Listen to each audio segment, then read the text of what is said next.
এক যুগ পর বেগম জিয়াকে আনতে পেরে গর্বিত। সশস্ত্র বাহিনী দিবসের অনুষ্ঠানের প্রধান উপদেষ্টা শহীদদের আজীবন স্মরণ করবে জাতি। সাবেক সচিব নাসির উদ্দিনের নেতৃত্বে নির্বাচন কমিশন। শহীদদের রক্তের সঙ্গে বেইমানি নয়, ভোটাধিকার প্রতিষ্ঠায় চ্যালেঞ্জ মোকাবেলার প্রত্যয়। ডিসেম্বরে ঢাকা দিল্লি পররাষ্ট্র সচিব পর্যায়ের বৈঠক। গুরুত্ব পাবে হাসিনাকে ফেরত পাঠানোর ইস্যু। বাংলাদেশ নিয়ে অপপ্রচারের নিন্দা। স্বচ্ছতার স্বার্থেই ট্রাইব্যুনালে সীমিত পরিসরে আপিলের সুযোগ, জানালেন আইন উপদেষ্টা। আলোচনার ভিত্তিতেই নেই দল নিষিদ্ধের বিধান।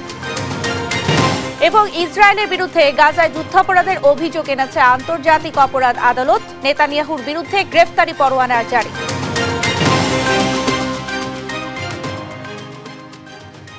আমন্ত্রণ সংবাদ রাতে দেখছিলেন সংবাদ শিরোনাম, সঙ্গে আছি আমি শারমিন নাসি। এবারে বিস্তারিত। দেশ গঠনে সশস্ত্র বাহিনী সবসময় জনগণের পাশে দাঁড়িয়েছে। বিকেলে সেনাকুঞ্জে সশস্ত্র বাহিনী দিবস 2024-এর সংবর্ধনা অনুষ্ঠানে প্রধান অতিথির বক্তৃতায় এমন মন্তব্য করেন প্রধান উপদেষ্টা ডক্টর মোহাম্মদ ইউনূস। বলেন, গণতান্ত্রিক ও অনুগত নেতৃত্বের প্রতি শ্রদ্ধাশীল থেকে সশস্ত্র বাহিনী কাজ করে যাচ্ছে। সশস্ত্র বাহিনী দেশের সার্বভৌমত্ব রক্ষার পাশাপাশি শান্তি রক্ষা মিশনে দক্ষতার সঙ্গে কাজ করে যাচ্ছে বলেও জানান প্রধান উপদেষ্টা ডক্টর মোহাম্মদ ইউনূস। ফখরুল ইসলামের প্রতিবেদন। সশস্ত্র বাহিনী দিবস 2024-এর সংবর্ধনা অনুষ্ঠান স্থলে প্রধান উপদেষ্টা, উপদেষ্টা পরিষদ, সামরিক বেসামরিক উচ্চপদস্থ কর্মকর্তা ও রাজনীতিকদের আগমনে মিলন মেলায় পরিণত হয় সেনাকুঞ্জ। সেনাকুঞ্জের অনুষ্ঠানে প্রায় এক যুগ পর আমন্ত্রিত অতিথি হিসেবে সাবেক প্রধানমন্ত্রী ও বিএনপি চেয়ারপারসন বেগম খালেদা জিয়া উপস্থিত হন। বিকেল 4টার পর সেনাবাহিনী প্রধান, নৌ ও বিমান বাহিনী প্রধানকে নিয়ে অভিবাদন মঞ্চে ওঠেন প্রধান উপদেষ্টা ডক্টর মোহাম্মদ ইউনূস। জাতীয় সঙ্গীত পরিবেশনের মধ্য দিয়ে শ্রদ্ধা জানিয়ে শুরু হয় অনুষ্ঠানের কার্যক্রম। এই সময় মুক্তিযুদ্ধের বীর শহীদ ও জুলাই অগাস্টের শহীদদের প্রতি শ্রদ্ধা জানিয়ে সার্বভৌমত্ব রক্ষায় সশস্ত্র বাহিনীর আত্মত্যাগ তুলে ধরেন প্রধান উপদেষ্টা। আজকের এই বিশেষ দিনে আমি সশ্রদ্ধ চিত্তে স্মরণ করছি মহান মুক্তিযুদ্ধের বীর শহীদদের, যাদের রক্তের বিনিময়ে অর্জিত হয়েছে আমাদের এই স্বাধীনতা। একই সাথে আমি গভীর শ্রদ্ধা জানাচ্ছি জুলাই আগস্ট মাসে ছাত্র জনতার অভ্যুত্থানে নিহত ও আহত সকলের প্রতি। স্বাধীনতার সূচনা লগ্ন থেকেই দেশের স্বাধীনতা ও সার্বভৌমত্ব রক্ষা এবং নিরাপত্তা নিশ্চিত করার পাশাপাশি দেশ গঠন ও জাতীয় দুর্যোগ মোকাবেলায় সশস্ত্র বাহিনী সবসময় জনগণের পাশে থেকে কাজ করে আসছে। দেশ ও দেশের বাহিরে শান্তি মিশনে সশস্ত্র বাহিনী দক্ষতার সঙ্গে কাজ করছে বলে জানান ডক্টর মোহাম্মদ ইউনূস। জাতিসংঘে আমাদের শান্তিরক্ষীরা 43টি দেশে 63টা ইউএন মিশন সফলতার সঙ্গে সম্পন্ন করেছে। বর্তমানে 12টি মিশনে আমাদের শান্তিরক্ষীরা নিয়োজিত আছে।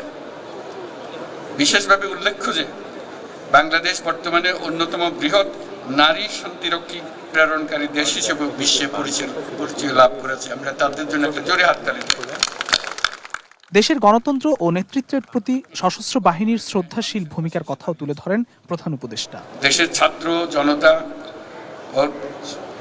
এবং সাধারণের পক্ষে দাঁড়িয়ে সশস্ত্র বাহিনী আবারও দেশের মানুষের কাছে আস্থার প্রতীক হিসেবে স্বীকৃতি লাভ করেছে। সেনাকুঞ্জে কুশল বিনিময় শেষে প্রধান উপদেষ্টার আমন্ত্রিত অতিথিদের ধন্যবাদ বক্তৃতার মধ্য দিয়ে শেষ হয় সশস্ত্র বাহিনী দিবস 2024। ফখরুল ইসলাম, দেশ টিভি, ঢাকা। এক যুগেরও বেশি সময় পর সেনাকুঞ্জে সশস্ত্র বাহিনী দিবসের আনুষ্ঠানিকতায় যোগ দিলেন বিএনপি চেয়ারপারসন বেগম খালেদা জিয়া। এর মধ্য দিয়ে প্রায় 7 বছর পর প্রকাশ্য কোনো অনুষ্ঠানে এলেন 3বারের সাবেক প্রধানমন্ত্রী। সশস্ত্র বাহিনীর আনুষ্ঠানিকতায় তার সঙ্গে সাক্ষাৎ ও কৌশল বিনিময় করেন অন্তর্বর্তী সরকারের প্রধান উপদেষ্টা ডক্টর মোহাম্মদ ইউনূস। বিস্তারিত থাকছে প্রতিবেদনে। বিএনপি চেয়ারপারসন খালেদা জিয়াকে 40 বছরের স্মৃতি বিজড়িত মইনুল রোডের বাসা ছাড়তে হয়েছিল 2010 সালের এই নভেম্বরেই। বালুর ট্রাক দিয়ে তার বাসভবন অবরুদ্ধও রেখেছিল পতিত আওয়ামী লীগ সরকার। রাজনৈতিক প্রতিহিংসার কারণে দীর্ঘদিনের কারাভোগও করতে হয়েছে তাকে। কারো সাথে আপোষ না করে শেষ পর্যন্ত 12 বছরেরও বেশি সময় পর বিজয়ীর বেশেই সশস্ত্র বাহিনীর আনুষ্ঠানিকতায় যোগ দিলেন বিএনপি চেয়ারপারসন খালেদা জিয়া। সেনাকুঞ্জে সশস্ত্র বাহিনীর সংবর্ধনায় যোগ দেওয়ার মধ্য দিয়ে প্রায় 7 বছর পর প্রকাশ্যে এলেন খালেদা জিয়া। সশস্ত্র বাহিনীর আনুষ্ঠানিকতায় তাকে স্বাগত জানান প্রধান উপদেষ্টা ডক্টর মোহাম্মদ ইউনূস। বাংলাদেশের 3 বারের নির্বাচিত প্রধানমন্ত্রী বীর মুক্তিযোদ্ধা শহীদ রাষ্ট্রপতি জিয়াউর রহমানের স্ত্রী বেগম খালেদা জিয়া আজ এখানে আমাদের মধ্যে উপস্থিত আছেন।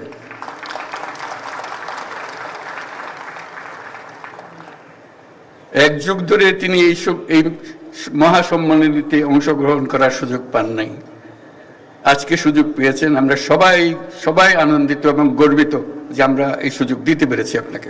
পরে সেখানে খালেদা জিয়ার সঙ্গে কুশল বিনিময় করেন অন্তর্বর্তী সরকারের প্রধান উপদেষ্টা ডক্টর মোহাম্মদ ইউনূস। সশস্ত্র বাহিনীর অনুষ্ঠানে যোগ দেন বিএনপি মহাসচিব মির্জা ফখরুল ইসলাম আলমগীর সহ আমন্ত্রিত দলের আরও ২৬ নেতা। অনুষ্ঠানে এসে উপস্থিত সাইফুল রিপন, দেশ টিভি, ঢাকা। নানা আয়োজনে দেশের বিভিন্ন স্থানে পালিত হয়েছে সশস্ত্র বাহিনী দিবস। চট্টগ্রামের নেভাল একাডেমি সর্বসাধারণের পরিদর্শনের জন্য উন্মুক্ত রাখা হয় বা নৌযান সমুদ্র অভিযান। বাগেরহাটের মোংলায় জনসাধারণের জন্য উন্মুক্ত করে দেয়া হয় যুদ্ধজাহাজ বা নৌজা কপোতাক্ষ। এছাড়া বগুড়া সেনানিবাসেও নানা আয়োজনে পালিত হয় সশস্ত্র বাহিনী দিবস। আরও জানাচ্ছেন আপন অপু। সশস্ত্র বাহিনী দিবস উপলক্ষে চট্টগ্রাম নেভাল ওয়ার্তে বৃহস্পতিবার দুপুর 2টা থেকে সূর্যাস্ত পর্যন্ত সর্বসাধারণের পরিদর্শনের জন্য উন্মুক্ত রাখা হয় বানৌজা সমুদ্র অভিযান। এর মাধ্যমে নৌবাহিনীর জাহাজ ঘুরে দেখার সুযোগ পায় মানুষজন। আমরা আশা করি বাংলাদেশের সাধারণ মানুষ, বিশেষ করে তরুণ সমাজ, বাংলাদেশের সমুদ্র সীমার সার্বভৌমত্ব রক্ষার ক্ষেত্রে নৌবাহিনী তথা সশস্ত্র বাহিনীর ভূমিকা এবং সক্ষমতা সম্পর্কে জানতে পারবে এবং উন্নত ধারণা লাভ করতে পারবে। বাগেরহাটের মোংলায় জনসাধারণের জন্য উন্মুক্ত করে দেয়া হয় যুদ্ধজাহাজ বানৌজা কপোতাক্ষ। এদিন নৌবাহিনীর জাহাজ দেখতে ভিড় জমায় বিভিন্ন স্থান থেকে আসা নানা শ্রেণী পেশার মানুষ। ঘুরে দেখে উচ্ছ্বাস প্রকাশ করেন তারা। দীর্ঘদিন আমরা এই ধরনের সুন্দর পরিবেশ সুযোগ মতন পাই নাই, আজকে পাইছি, এই জন্য ধন্যবাদ জানাচ্ছি। খুব ভালো লাগছে, পরিপাটি লাগছে যে আমাদের জন্য উন্মুক্ত পরিবেশে খুবই ভালো লাগতেছে। আজকে ভালো লাগতেছে, অনেক সুন্দর লাগতেছে, তাদের বিষয়ে জানতে পারতেছি। ওভারঅল সব কিছু মিলে সুন্দর লাগতেছে। অবশ্যই সশস্ত্র বাহিনীর নেভির একটা জাহাজ, এগুলো যুদ্ধ জাহাজ আছে, অবশ্যই ভালো লাগবে, ভালো লাগার জিনিস। জাহাজটির মাধ্যমে জলসীমা রক্ষা, চোরাচালান, মানব পাচার রোধ ও প্রাকৃতিক দুর্যোগে ত্রাণ সরবরাহ সহ নানা কাজ করা হয়। এই জাহাজ পরিদর্শনের মাধ্যমে মানুষজনের নৌবাহিনী সম্পর্কে ধারণা তৈরি হবে বলে জানান এই কর্মকর্তা।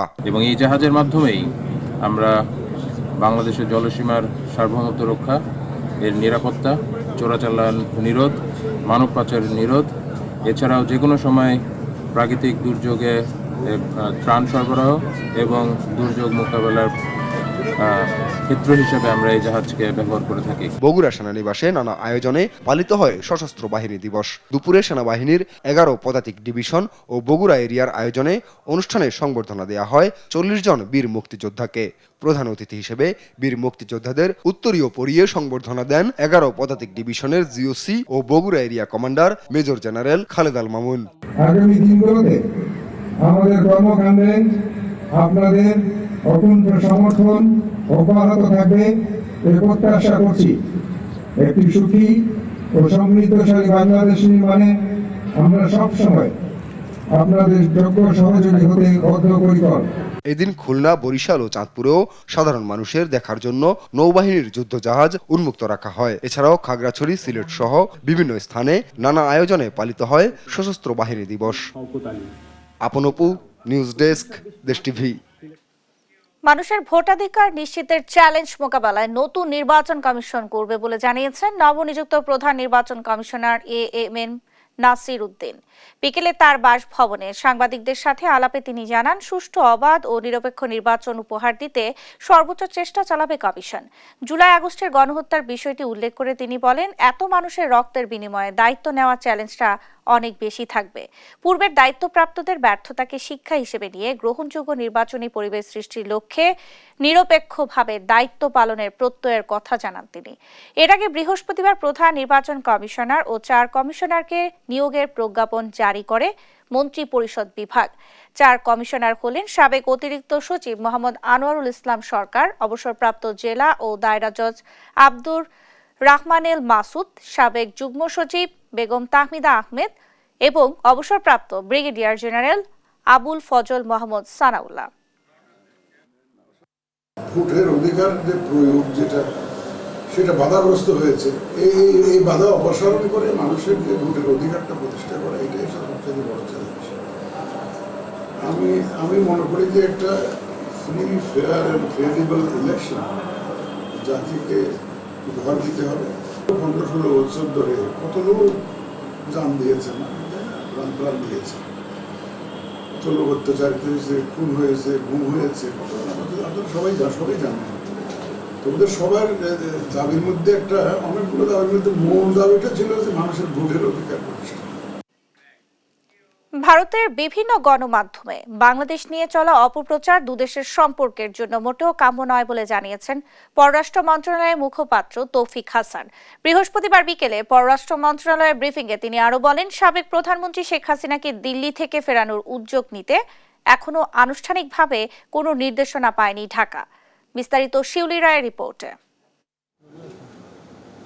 সাপ্তাহিক সংবাদ সম্মেলন করেন পররাষ্ট্র মন্ত্রণালয়ের মুখপাত্র।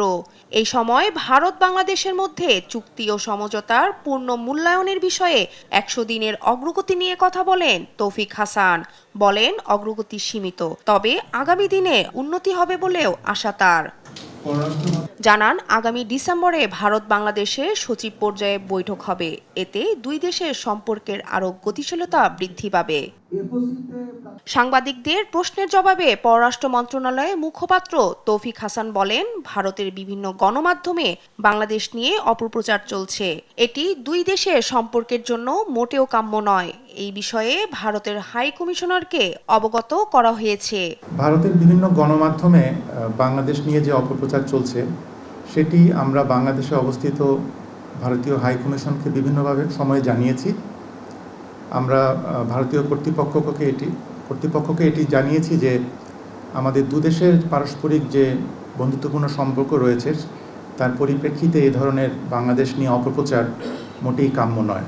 এছাড়াও সাবেক প্রধানমন্ত্রী শেখ হাসিনাকে দিল্লি থেকে ফেরানোর উদ্যোগ নিতে এখনো আনুষ্ঠানিকভাবে কোনো নির্দেশনা পায়নি ঢাকা বলে জানান তিনি। ইন্টারপোলের মাধ্যমে যোগাযোগ করা হয়েছে বা সেরকম তো আলাদা একটা সেক্টর আছে, বাট সরকারিভাবে যেহেতু এটা আসলে পররাষ্ট্র সম্পর্কিত বিষয়, কারণ যেহেতু উনি বিদেশে আছেন, এটা আসলে পররাষ্ট্র মন্ত্রণালয়ের মাধ্যমে যাওয়াটাই শ্রেয়, বাট অফিসিয়ালি কিন্তু আমরা এখনো পাইনি। এদিকে সরাসরি ফ্লাইট চালুর বিষয়ে পাকিস্তান থেকে বাংলাদেশ অনুরোধ পেয়েছে বলে জানান তৌফিক হাসান। বলেন, বিষয়টি বেসামরিক বিমান চলাচল কর্তৃপক্ষ যাচাই করছে। শিউলি রায়, দেশ টিভি, ঢাকা। বিচারিক শুদ্ধতার জন্য আন্তর্জাতিক অপরাধ ট্রাইব্যুনালের অন্তর্বর্তীকালীন আদেশের বিরুদ্ধে আপিলের বিধান রাখা রয়েছে বলে জানিয়েছেন আইন উপদেষ্টা আসিফ নজরুল। সকালে আন্তর্জাতিক অপরাধ ট্রাইব্যুনাল পরিদর্শন শেষে আন্তর্জাতিক অপরাধ ট্রাইব্যুনাল সংশোধন অধ্যাদেশের বিষয়ে জানতে চাইলে এ কথা বলেন তিনি। বলেন, আপিলের সুযোগও সীমিত আকারে থাকবে। এ সময় সবার সঙ্গে আলোচনা করেই এই অধ্যাদেশের রাজনৈতিক দল নিষিদ্ধের বিধান রাখা হয়নি বলেও জানান আইন উপদেষ্টা। ওই তো বলেছি, সবাই মিলে চিন্তা করেছে যে এই বিচারের শুদ্ধতা রক্ষার জন্য রাজনৈতিক দলের ইস্যু আনা উচিত না। তো আমি কালকেই বলেছি ভাই, আপিলের অনুমতি রাখা হয়েছে অন্তর্বর্তীকালীন আদেশের বিরুদ্ধে। এটা বিচার বিলম্বিত করা শামিল কিনা অনেকেই মনে করছেন এটা কোনো চক্রান্ত, মানে জুলাই আগস্টের বিপ্লবের সাথে এটা বিচারের শুদ্ধতার জন্য করা হয়েছে এবং খুব সীমাবদ্ধ ক্ষেত্রে। ডক্টর মোহাম্মদ ইউনূসের বিরুদ্ধে শ্রম আইন লঙ্ঘনের 5টি ও মানহানির একটি মামলা বাতিল করেছেন হাইকোর্ট। বৃহস্পতিবার মামলার শুনানি শেষে ডক্টর মোহাম্মদ ইউনূসের আইনজীবী বলেন, শ্রম আইনে যারা মামলা করেছিলেন তাদেরকে চুক্তি ভিত্তিক নিয়োগ দেওয়া হয়। চুক্তির মেয়াদ শেষ হওয়ায় তারা বাদ পড়েন। আর মানহানির মামলার বিষয়ে তিনি বলেন, জাসদের একজন নেতা 2011 সালে এই মামলাটি করেন, যাকে রাজনৈতিক মামলা বলা যেতে পারে। মামলার রায়ের ক্ষেত্রে ডক্টর মোহাম্মদ ইউনূসের প্রধান উপদেষ্টা হওয়ার বিষয়টি কোনো প্রভাব ফেলেনি বলে জানান তিনি। এই প্রত্যেকটা মামলায় কিন্তু আমি রুল এবং স্থগিতাদেশ 5 আগস্টের আগে পেয়েছি, সুতরাং মামলাগুলোর মেরিট না থাকলে পরে সে সময় হাইকোর্ট বিভাগ রুল বা স্থগিতাদেশ দিত না। আদালতের আদেশ উপেক্ষা করে সকাল থেকেই আন্দোলনে নামেন ব্যাটারি চালিত রিকশা চালকরা। আগারগাঁও, কল্যাণপুর, গাবতলী, টেকনিক্যাল, নোয়াখালী, মোহাম্মদপুর, পল্লবী, ডেমরা এলাকায় চালকরা সড়ক অবরোধ করে বিক্ষোভ শুরু করায় বন্ধ হয়ে যায় যান চলাচল। চরম ভোগান্তিতে পড়েন সাধারণ মানুষ। শাহাদাত নিশাদের রিপোর্ট, জানাচ্ছেন নাফিয়া ফারসানা। সকাল থেকে চিত্র রাজধানীর বিভিন্ন সড়কের। যানজটে স্থবির রাজধানীর প্রধান সড়কগুলো। পায়ে হেঁটেই গন্তব্যে যাচ্ছে সাধারণ মানুষ। এর নেপথ্যে কারণ অটোরিকশা চালকদের রাস্তা অবরোধ। রাজধানীর বিভিন্ন সড়কে সকাল থেকে অবরোধ করে আন্দোলন করছে অটো চালকরা। আমাদের পেটে লাথি পড়ে গেছে ভাই, আমাদের পেটে কষ্ট নিয়ে আমরা এখানে মেইন রোডে নামছিলাম। প্রত্যেকটা মানুষের পেট আছে, তার ফ্যামিলি আছে, তার বাসা ভাড়া দেওয়া লাগবে, এটি পাবো কোথায় আমরা? তবে তাদের এই আন্দোলন সাধারণ মানুষের ভোগান্তি নিয়ে গেছে চরম পর্যায়ে। সকাল থেকে অফিসগামী ও শিক্ষার্থীদের চলাচলে চাপ বেশি থাকলেও ঘন্টার পর ঘন্টা গণপরিবহনে বসে থেকে যখন কুল পেল না, তখন হাঁটার উপরেই ভর করে চলছে মানুষ। 2 দিন পর পর রাস্তাঘাটে আইসা রাস্তা বন্ধ, সবারই ভোগান্তি। আমি আসি প্রায় ঘন্টা খানিক হবে। 1 ঘন্টা ধরে এই অটো রিকশাওয়ালাদের দাবি দেওয়ার কারণে আমরা ওদের সাথে কথা বলতেছি, আমরা নেগোসিয়েশন করতেছি, আমরা চেষ্টা করতেছি, দেখা যাক কি। প্রতিনিয়ত এসব আন্দোলনে সাধারণ মানুষের ভোগান্তি এড়াতে সংশ্লিষ্টদের নজর দেওয়ার আহ্বানও জানান সাধারণ মানুষ। এখন শ্রমিকরা তো দাবিটা করতেই পারে, এখন সরকার উচিত একটা সমাধান করে। বুধবার ঢাকা মহানগর এলাকার সড়কে ব্যাটারি চালিত অটোরিকশার চলাচল 3 দিনের মধ্যে বন্ধ বা বিধিনিষেধ আরোপ করতে নির্দেশ দিয়েছেন হাইকোর্ট। নাফিয়া ফারসানা, দেশ টিভি, ঢাকা। দেখছেন সংবাদ রাত। কৃত্রিম সংকট তৈরি করে বাজার অস্থিতিশীল করতে চাইলে কঠোর ব্যবস্থা নেওয়ার হুঁশিয়ারি দিয়েছেন বাণিজ্য উপদেষ্টা শেখ বশির উদ্দিন। গুটি কয়েক ব্যবসায়ীর কাছে বাজার জিম্মি থাকবে না বলেও জানান তিনি। বৃহস্পতিবার সকালে চট্টগ্রাম সার্কিট হাউসে টিসিবির পণ্য বিতরণ ও দ্রব্যমূল্য নিয়ে মতবিনিময় সভায় বাণিজ্য উপদেষ্টা এই কথা বলেন। বাজারে স্বস্তি না ফেরা পর্যন্ত টিসিবির কার্যক্রম চলবে বলেও জানান তিনি। এ সময় বিক্রেতাদের পাইকারি থেকে খুচরা সব পর্যায়ে ক্রয় বিক্রয় রসিদও সংরক্ষণ করতে জোর দেন বাণিজ্য উপদেষ্টা। তারা দেখেছেন যে বাজারে বেশ কিছু পণ্যে অলরেডি একটা পজিটিভ অবস্থান তৈরি হয়েছে। অলরেডি পেঁয়াজের দাম কমতে শুরু করেছে। আশা করি আলুর দামও শীঘ্রই নেমে আসবে। যতদিন না নামে ততদিন পর্যন্ত টিসিবি একেবারে নিবিড়ভাবে বাজারে থাকবে। আমরা অতদিন পর্যন্ত থাকবো যতদিন পর্যন্ত বাজারে একটা স্বস্তিজনক অবস্থা পরিপূর্ণভাবে না চলে আসে।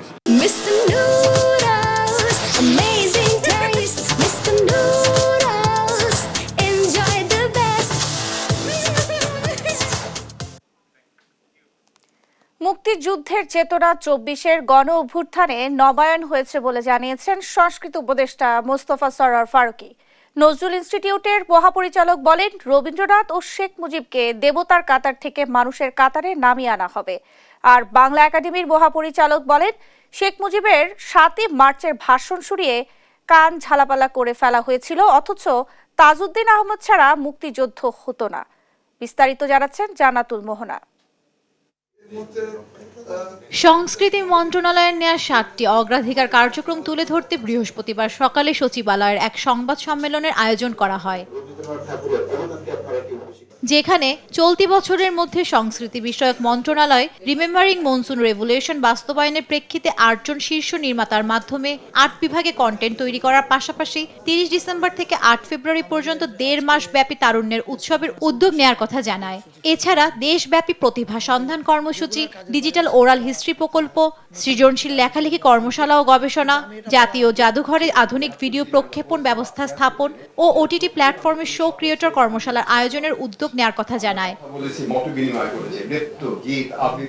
এ সময় মত প্রকাশে ভিন্ন মতে 24-এর গণ অভ্যুত্থান এনেছে, যা স্বাধীনতার চেতনার প্রতিফলন বলে জানান সংস্কৃতি উপদেষ্টা মোস্তফা সরোয়ার ফারুকী। স্বাধীনতার আসল চেতনা ছিল যে আমি আমার দেশ আমার মতো গর্ব এবং দেশটার মালিক সবাই হবে, রাইট? দুঃখজনকভাবে হলো সত্য যে এটা ঘটে নাই বলেই 24টা অবশ্যম্ভাবী হয়ে উঠেছে।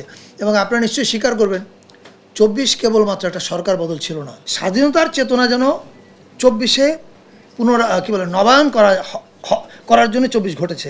এবং আমি বিশ্বাস করি ভিন্ন মত প্রকাশের যে স্বাধীনতা, সেটাই 24-এরই একটা অঙ্গীকার। অনুষ্ঠানে নজরুল ইনস্টিটিউটের মহাপরিচালক বলেন, রবীন্দ্রনাথ ও শেখ মুজিবকে দেবতার কাতার থেকে আনা হবে মানুষের কাতারে। রাজনৈতিক দেবতার নাম আমরা জানি শেখ মুজিব, সাংস্কৃতিক দেবতার নাম হচ্ছে রবীন্দ্রনাথ ঠাকুর। কাজ হচ্ছে দেবতা থেকে আমাদের এই মানুষগুলোকে মানুষের কাতারে নামিয়ে আনা। শিল্পকলা একাডেমির মহাপরিচালক বলেন, শুধু শেখ মুজিবের 7ই মার্চের ভাষণ শুনিয়ে শুনিয়ে মুক্তিযুদ্ধে তাজউদ্দিন আহমদের শীর্ষস্থানীয় অবদান আড়ালে রাখা হয়েছিল। কিন্তু কথাটা হচ্ছে যখন পা চাটতে বাধ্য করেন, ওই 7ই মার্চের ভাষণ বারবার শোনায়, তখনই মনে হয় যে মানুষ যে এখানে আর কান ঝালাপালা হয়ে গেছে। আমি মুক্তিযোদ্ধা হিসেবে বলছি এই কথাটা। তো কাজী জয় বাংলা, শেখ মুজিব আমাদের সম্পদ, মুক্তিযুদ্ধের সম্পদ, কিন্তু কখনোই এইভাবে না যে শেখ হাসিনার সম্পদ গত 15 বছরে যেভাবে পরিণত করেছিল। কাউকে বলতে দেয়া হয়নি শেখ মুজিবের বিরুদ্ধে কোনো কথা। আপনি কি তাজউদ্দিনের নাম শুনেছেন একবার? তাজউদ্দিন আহমেদ, আপনি জানেন যে তাজউদ্দিন আহমেদ ছাড়া মুক্তিযুদ্ধ হতো না। অনুষ্ঠানে 2025 সালের মধ্যে আন্তর্জাতিক বইমেলা করার উদ্যোগের কথা জানান জাতীয় গ্রন্থ কেন্দ্রের মহাপরিচালক। এছাড়া বইয়ের তালিকা থেকে কোটা পদ্ধতি বাতিল করে বিষয়ভিত্তিক বই প্রত্যন্ত অঞ্চলে পাঠানোর উদ্যোগ নেওয়ার কথাও জানান তিনি। জান্নাতুল মোহনা, দেশ টিভি, ঢাকা। দেখছেন সংবাদ রাত। ইসরায়েলের বিরুদ্ধে গাজায় যুদ্ধ অপরাধের অভিযোগ এনেছে আন্তর্জাতিক অপরাধ আদালত। ইসরায়েল প্রধানমন্ত্রী বেনিয়ামিন নেতানিয়াহুর বিরুদ্ধে জারি করা হয়েছে গ্রেফতারি পরোয়ানা। পাশাপাশি সাবেক প্রতিরক্ষামন্ত্রী ইয়োব গ্যালান্ট ও হামাসের সামরিক কমান্ডার মোহাম্মদ দেইফের বিরুদ্ধেও পরোয়ানা জারি করা হয়। মানুষের বেঁচে থাকার প্রয়োজনীয় জিনিসপত্র থেকে বঞ্চিত করেছেন এমন অভিযোগও আছে নেতানিয়াহুর ও তার প্রশাসনের বিরুদ্ধে। গত বছরের 7 অক্টোবর থেকে এখন পর্যন্ত ইসরায়েলি বর্বরতায় অন্তত 45,000 ফিলিস্তিনি নিহত হয়েছে, আহত হয়েছে প্রায় 1.5 লাখ মানুষ। ইউক্রেনে নজিরবিহীন আন্তঃমহাদেশীয় ব্যালিস্টিক ক্ষেপণাস্ত্র হামলা চালিয়েছে রাশিয়া। এ হামলায় আহত হয়েছেন অন্তত 15 জন। প্রথমবারের মতো ইউক্রেনে আন্তঃমহাদেশীয় ব্যালিস্টিক ক্ষেপণাস্ত্র হামলা চালিয়েছে রাশিয়া।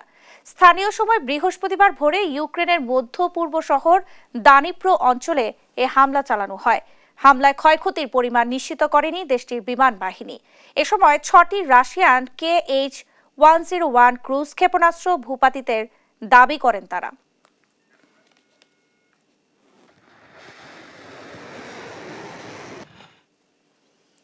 এই ছিল এখনকার সংবাদ রাত। পরের বুলেটিন দেখার আমন্ত্রণ রইল। ধন্যবাদ সবাইকে।